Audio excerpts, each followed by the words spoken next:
មាប្រាក់ជាច្បាប់ឈាមថោកជាងទឹកលុយនៅក្នុងលោកនេះបើឯងគ្មានប្រាក់កុំសង្ងំរយុទ្ធធម៌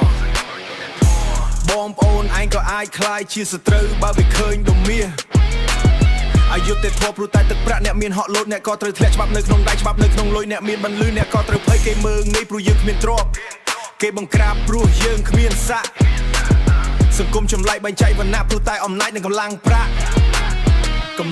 សម្រាប់មនុស្សបាតដៃជាខ្នងដៃសខ្មៅត្រឡប់អ្នកក៏ខំប្រឹងរហូតដល់សន្លប់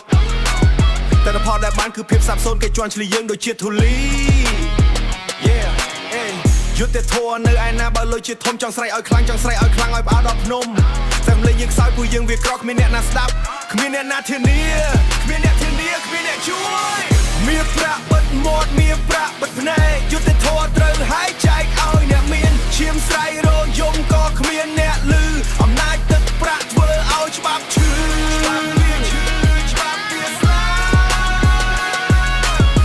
មានប្រាក់បិទមាត់មានប្រាក់បិទភ្នែកបងប្អូនក្បត់គ្នាព្រោះតែចំណែកអ្នកក្ដេកយំអ្នកមានសើចំអសង្គមងឹតលុយជាមេខ្យល់បោមើលមកគ្រួសារឈាមជឿតែមួយតែចិត្តជាសัตว์ព្រោះតែប្រកាសបងប្អូនបង្កើតប្រែជាសត្រូវព្រោះតែចង់បានមកតក់ទ្រព្យធំពាក្យសន្យាពីមុនរលាយបាត់អស់ជំនួសដល់ល្បិចក្បត់ទាំងឥតអៀនទឹកភ្នែកអ្នកក្រគ្មានតម្លៃស្មើកាក់មួយរៀលខោប៉ៅអ្នកមានជាអ្នកយុទ្ធធម៌ទិញបានដូចទិញខោអាវមកលបាញ់បិទបាំងកំហុសទូសម្លាប់មនុស្សក៏អាចរួចខ្លួនបើមានក្រដាស់បៃតងក្នុងដៃ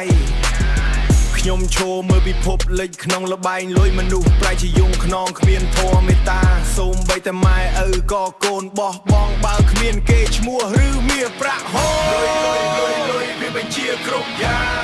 សខ្មៅត្រឡប់ខុសត្រូវត្រឡប់ជីវិតមនុស្សថោកជាក្រដាស់ប្រាក់មានប្រាក់បិទមាត់មានប្រាក់បិទភ្នែកយុទ្ធធម៌ត្រូវហើយចែកឲ្យអ្នកមានឈាមស្រ័យរយំក៏គ្មានអ្នកលឺអំណាចទឹកប្រាក់ធ្វើឲ្យច្បាប់ឈឺមានប្រាក់បិទមាត់មានប្រាក់បិទភ្នែកបងប្អូនក្បត់គ្នាព្រោះតែចំណែកអ្នកក្ដេកយំអ្នកមានសើចំអសង្គមងឹតលុយជាមេខ្យល់បោចាំទុកទៅក្នុងលោកនេះបើឯងមានលុយឯងជាអ្នកឈ្នះតែបើឯងមានតកាពិតឯងគ្រាន់តែជាខ្មោចដែលដើរបាន